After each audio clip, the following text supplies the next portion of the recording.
Hello. In this video I'm going to go through the setting up of a part. This video is suitable for the Redthorn SP system and for the full system. I'm going to run the video through the SP workflow.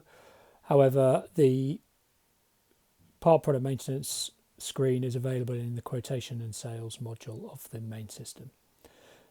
So part products maintenance. So I'm going to start off by covering some of the key points to a part. So the first thing to consider is, do you want to set out, and I'm going to ignore quotation reference for the time being, your parts as components and subassemblies. Now the part database are all the manufactured parts manufactured by the company. So these aren't materials, these are parts. Now the main difference between components and subassemblies are subassemblies, once they're produced, are treated as materials by the system in terms of stock, and they receive goods inwards numbers when the jobs for them are completed. And components are the finished products that's sold to the customer. Now for traditional jobbing shop type businesses, the process is usually to set up the customer sold parts as components, and any subassembly parts that are delivered into the top level component during manufacture are set up as subassemblies. However, lots of the customers now, we find, are using all their parts as subassemblies. Now there's some benefits to this. One, they're all seen in material stock, but also it makes it a lot easier to sell parts to multiple customers if you're using everything as subassemblies.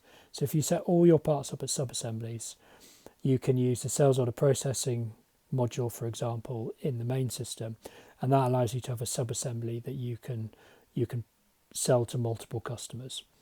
So general jobbing shops, components are the top level parts which go into finished good stock and have a finished good stock valuation.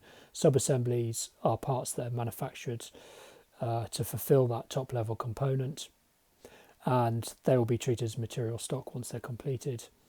And for companies who are selling out of stock, running Kanban and doing that kind of thing, and selling multiple parts across to different customers, set up all parts as subassemblies.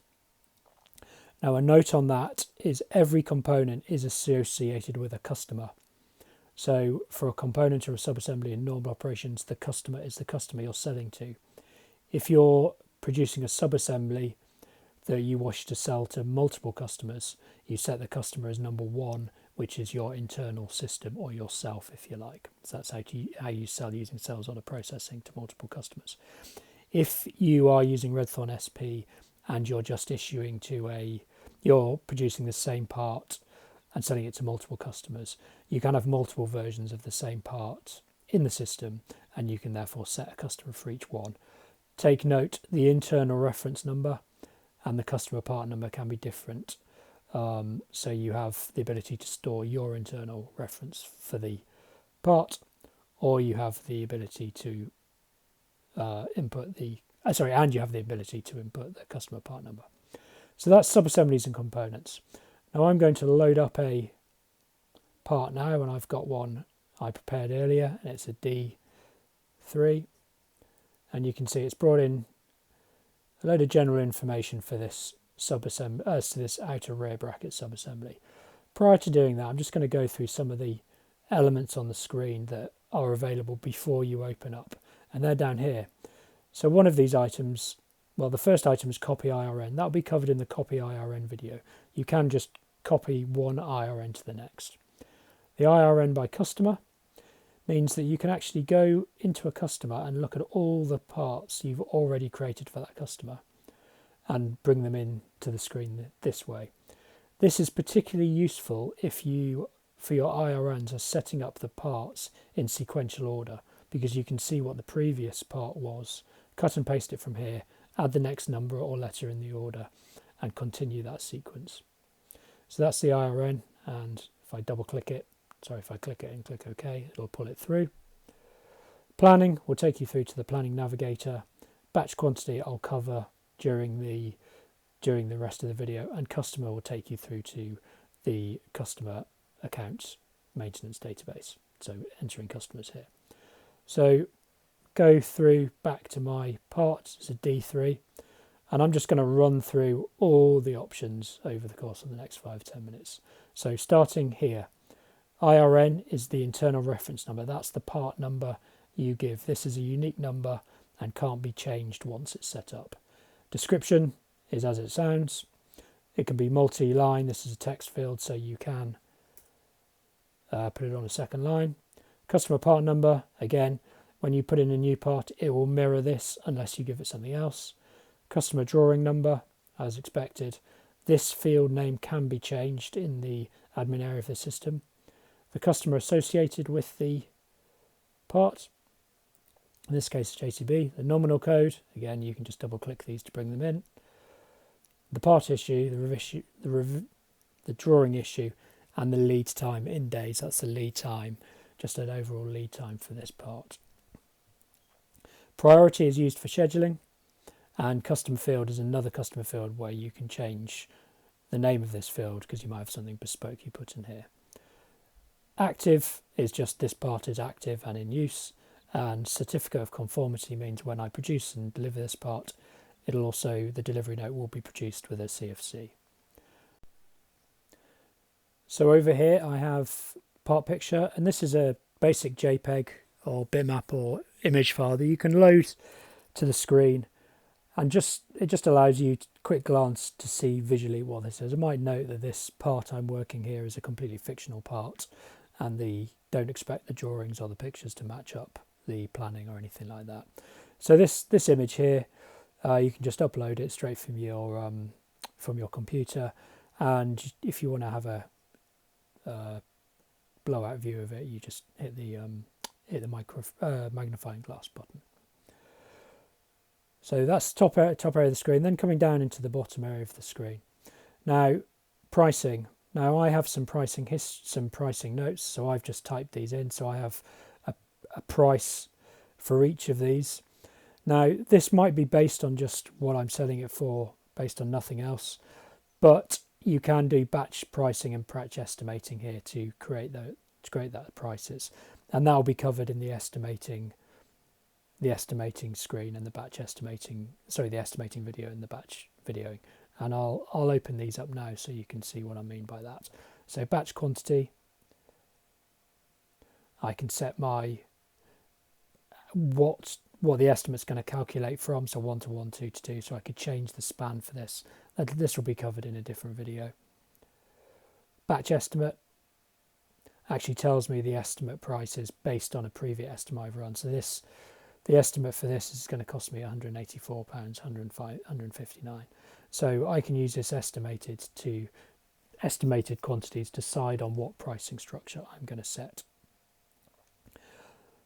But you can set these prices, and then these prices here will be available when you're raising jobs or raising quotations. If you want to change the prices, it's very easy. I might say I'm actually going to change the price here. I'm going to put it up to 169. And when I save it, oops, I didn't save that. 169. When I save it, you can see it's changed to 169. It's also recorded who's made the change, so we can see there's a history of the pricing change here. Department pricing. Departments are covered in one of the admin videos. Departments essentially allow you to associate costs or sales values with departments in the business for KPI target and performance setting. So this is covered in the departments video. But you just add departments by adding rows, and the percentages all have to equal to 100. So you're essentially allocating a percentage of the sales to a department. Revision. You record revision and revision comments here. So I've got 2 revisions, and again, just add a row, and it'll tell you who's created and amended and updated revision information. Notes. So these are notes that can be output to the job card, customer acknowledgement, and the print CFC. So you've got unlimited or fairly unlimited notes field here. You can also record the weight of the part here, which will also appear on documentation. Inspection details, likewise, a bit like notes really. Inspection details, they'll go on to inspection details on the job card and can be output obviously on crystal reports and things like that. Shelf life, so you can record shelf lives of parts, and it'll also give you a modification history on the notes if once they're done. Additional info, product group, you can group products. This is very useful in the big system with the product configurator. Department code, again you can link the system to Sage, and this is where you set the Sage department code up for the part. Location, this is the rack location that this part is usually holding. Tool specific, don't really need to worry about. It's related to tooling. It's also related to one of the older planning modules. Again, you've got some history here. Now, minimum stock levels are covered here and here. If it's a sub-assembly, you can see the minimum stock level in here if there is one, and minimum order, which will also be seen on the material database. And here, if you set a minimum stock level here and a minimum stock lead time here, in sales order processing on the main system, it'll treat it as Kanban, and once you get under that stock level, it will prompt you to raise a job to fulfill the stock levels. This is for sales order processing only, and this in sales order processing will work for components and sub-assemblies. You can also set in the main system min-max manufacturing quantities as well. Hold options, once a part's raised or created, you can hold it to job creation, delivery, delivered to stock, allocation, sales order entry. So you've got a load of hold options for a part, and you can also view the transactional history if you want to. Drawing management, you can upload drawings, and once uploaded, again, you're just using the upload tools, you can decide if you're going to print them on job card and subcon POs for main system users. It'll also record where you first pulled the original drawing from, but the drawing will be stored in the database, so it's backed up with the database backup. Something worth noting at this point is drawings have to be image files. At the moment, we can't upload PDFs to the drawing database. Machine rates. So when the system produces an estimate, it does it based on machine rates sent in the Machine Center database. You can set machine specific rates for this part. So for this part, for Machine Center 101, the mill, I am setting my own standard and premium rate, £35 and £50 an hour. So you can, when you're running an estimate, you can make the rate for machine centres specific to the part, and you can have it for multiple machine centres just by typing, double clicking. So if I wanted to do it for manual mill 2, I can add in, this one's going to be 35 and 50 as well. So you can just add in rates, machine centre specific rates. Likewise, planning. These are both items that are on the bill of materials, which I'll cover in the planning video. And you can see that's the standard system markup for estimating. The cut blank doesn't have one, but I've overwritten that with 20%, 20%. And when you run the estimate report, you'll see on the estimate report the colour writing will be blue, telling you that it's using the internal markup the markup linked solely to the product rather than the general one. Lastly, some custom fields. So in the admin area of the system, you can set your own custom fields up, which can be used in crystal reporting and things like that. So I've got a couple of ones where I've changed the titles in the admin section and just put some data in. And finally, live orders. So it'll show you all the live orders for this part, and if there's been a delivery, the delivery note. And you can double click it and it'll open in display job details. So where there's a blue title, it'll link through. So finally, to set up a new part from scratch, clear the screen and just start typing. So I'm giving a IRN number. Choose whether it's a sub or an IRN. This one's going to be a sub-assembly. Give it a description. That'll do actually. 5. Customer part numbers copied when I type in the IRN, but I could change this. Drawing number, I'm going to have it the same as the sub. Customer, choose my customer, JCB. Nominal code, automotive. part issue, put anything there, and that's all the basics you need for setting up a part. So I can save that, and you can see there's the details. So you don't need to put too much detail in for setting a part. You can then fill all this information at a later time or date. So in summary, this screen is used for setting up parts, sub-assemblies and components, i.e. all manufacturing parts, and setting up all the main key information associated with that part.